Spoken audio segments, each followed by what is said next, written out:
Hello and welcome back to the channel. For today's video we're going to be talking about one of the most ancient rivalries in all of Westeros, the rivalry between House Blackwood and House Bracken. We did get another look of this in House of the Dragon Season 2 Episode 3, so I will also say quickly, spoilers for that episode if you've not seen it. I'd advise clicking off of this video as I will be discussing events that happened there.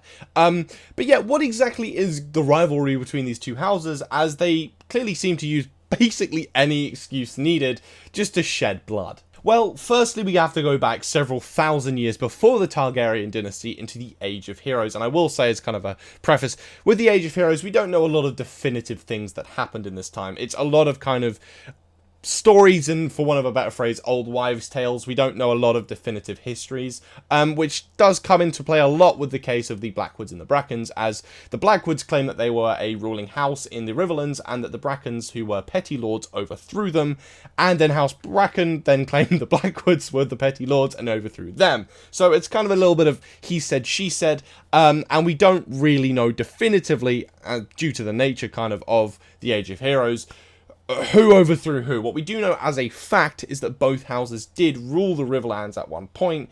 Again, we just don't really know who overthrew who. Now, there's been a little bit of contention as to who this could be. In my opinion, it can sway a little bit more in the Blackwoods' favour, as I think they describe the Brackens as petty lords, as horse breeders, and the kind of sigil of House Bracken is a red stallion. So that leads some credence to me. However, the Blackwoods were said to originate from the north before being run out by the Kings of Winter. So if that's the case, it kind of gives a little bit more credence to House Bracken. However, again, we don't really know for certain. However, there are some more things that did happen in more recent histories. When the Andals invaded, the two houses actually united in cause to kind of defend their lands. And eventually, the House Bracken defer to the faith of the Seven, whereas House Blackwood stuck with the old gods, and I believe they are currently in Westeros the only house south of the Neck that do currently still practice with faith with the old gods as opposed to the Seven.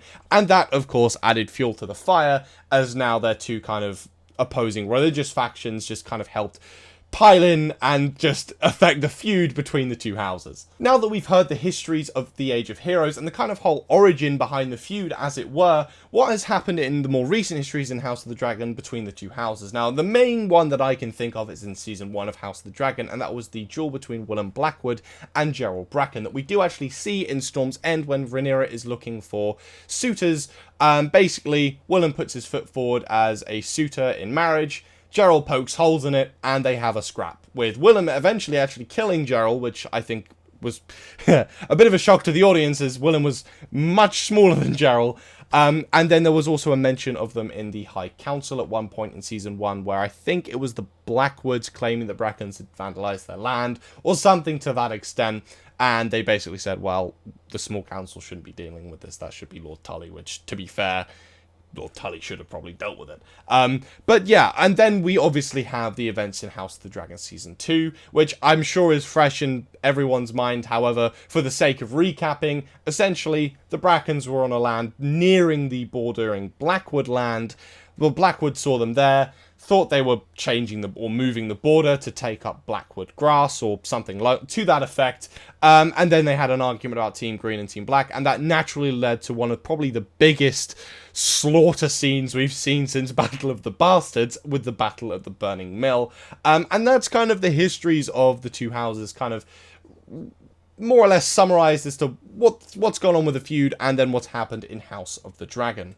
Very quickly as well, in reference to the events of House of the Dragon Season 2 Episode 3, the character that we actually do see there is Davos Blackwood. Now, a lot of fans were thinking that this could have been Bloody Ben, based on the similarities between the actor and a lot of the artwork that we have seen for Bloody Ben, and he is a very prominent figure in the Dance of Dragons. However, unfortunately, this character has been confirmed to be named Davos Blackwood and did die in the Battle of the Burning Mill. So we're going to have to wait that little bit longer for Bloody Ben.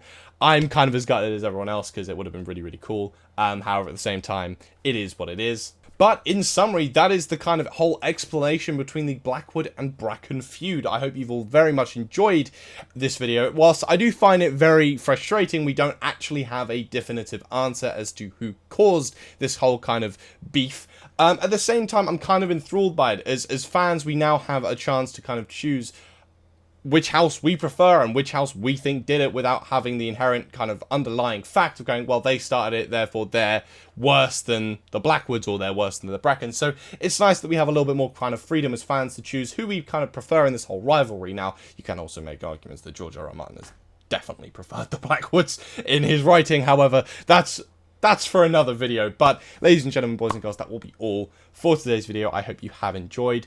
Please be sure to leave a thumbs up, subscribe to the channel if you enjoyed it. Ring the bell, obviously, if you want to be notified of my uploads. I'm doing reactions to all of House of the Dragon Season 2, so be sure to check those out as well. And again, if there's any lore aspects that you do want me to delve into, please do drop them in the comments. I really do enjoy kind of exploring these different aspects of lore, as I think it's one of the real kind of privileges as someone that's read the books and has kind of delved deeper into A Song of Ice and Fire, that I can kind of spew or regurgitate knowledge that a lot of the show watchers would not know if they hadn't kind of gone onto YouTube or read the books. Like, it's a great privilege to be able to do that. So if there are kind of any other topics you do want me to delve into, please be sure to put them in the comments and I'll see if they're viable for a video. But I've said it once and I'll say it again, ladies and gentlemen, that will be all for today's video. Thank you all very, very much for watching, and I will see you in the next one.